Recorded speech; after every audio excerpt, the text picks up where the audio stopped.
आप जानते क्यों लोगों के घरों में बीमारियां रहती? यहां प्रभु बोझ ले लेना, प्रभु बोझ लेने के बाद अपनी चुगलियां शुरू। और बाइबल कहती है इसलिए तुम बीमार हो, तुम रोगी हो, तुम निर्बल हो, क्योंकि तुमने परमेश्वर की देह को बिना पहचान के लिया। कौन है खुदा की देह? तुम खुदा की देह हो, मैं खुदा की देह हूं। वॉलंटियर खुदा की देह है, तुम खुदा की देह हो। कोई नाक है, कोई कान है, मैं मुंह हूं, मैं बोल रहा हूं।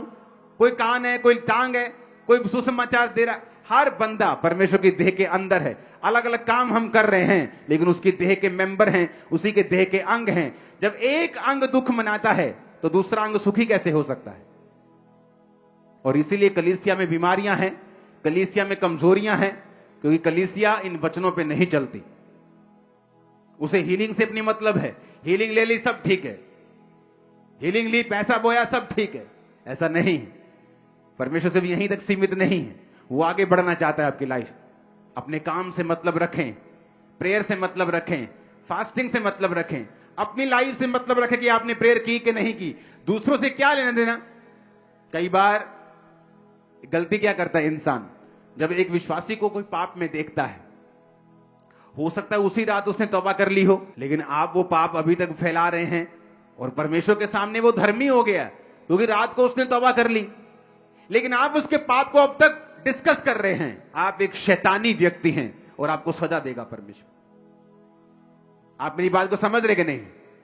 जब आप उस व्यक्ति की बात कर रहे हैं, सिलेंडर कर रहे हैं उसको, आप टेल बीरर हैं, आप मैलिशियसली, आप दुर्भावना से उसकी बातों को शेयर कर रहे हैं, खुदा पूछता है ये किसकी बात कर रहा है? ये तो वो वाला बंदा नहीं जो रात को तौबा कर ली थी जिसने, ये तो माफी पा गया है, ये तो मेरा बच्चा है। तो ये कौन है जिसके बारे में ये बात कर रही है? क्योंकि बाइबल क्या कहती है? शैतान का नाम परमेश्वर पता क्या रखता है? दोष लगाने वाला। शैतान की आदत है, वो आपके विषय में प्रभु के सामने दोष लगाता है। ये देख तेरा बंदा ऐसा, इसको मार के देख, तेरा नाम नहीं लेगा। अच्छा, इसको बीमार करके देख, तेरा नाम नहीं। दोष लगाता है।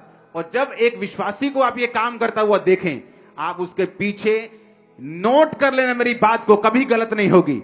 उसके पीछे शैतान नहीं है, प्योर शैतान है, प्योर वाला। बोलते ना यार देसी घी नहीं मिलता जी, शुद्ध मिलता है देसी। तो समझ लेना कि शुद्ध शैतान इस बंदे के अंदर है।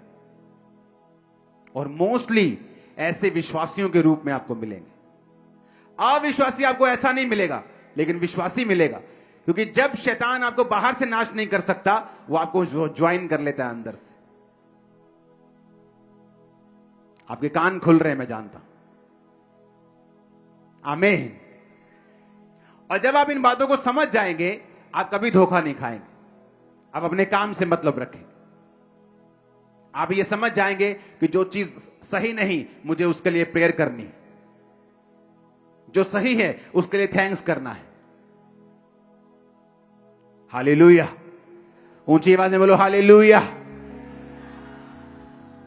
घर में जब तुम्हारा बाप तुम्हें पीटता है, शराब पीता है, या कोई दिन तुम्हें उसने कहा नहीं ऐसा नहीं करेंगे, तो तुम इंटरनेट पे नहीं डालते हो।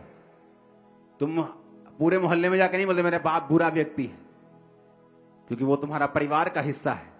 लेकिन जब कलीसिया में हम कहते हैं कि ये मेरा परिवार है, तब वो परिवार का वो वैल्यू कहां गई जो तुम्हारे घरों में है? तब वो कहां गई? क्योंकि तुम मुंह से बोलते हो, तुम्हारा दिल दूर है। तुम फेक आदमी हो, तुम एक फेक औरत हो, और प्रभु तुम्हें इसकी सजा देगा। और इसी कारण बहुत से विश्वासी आपको बीमार मिलेंगे। ना तो वो पाप कर रहे हैं, ना वे विचार कर रहे हैं। फिर ऐसा क्यों है? क्योंकि ये चीजें आपकी लाइफ में शैतान का एक पॉइंट कांटेक्ट बन जाता है, जहां से वो एंट्री मारता है और काम करता है। हालेलुया। ऊंची आवाज में बोलो हालेलुया। ऊंची आवाज में हालेलुया।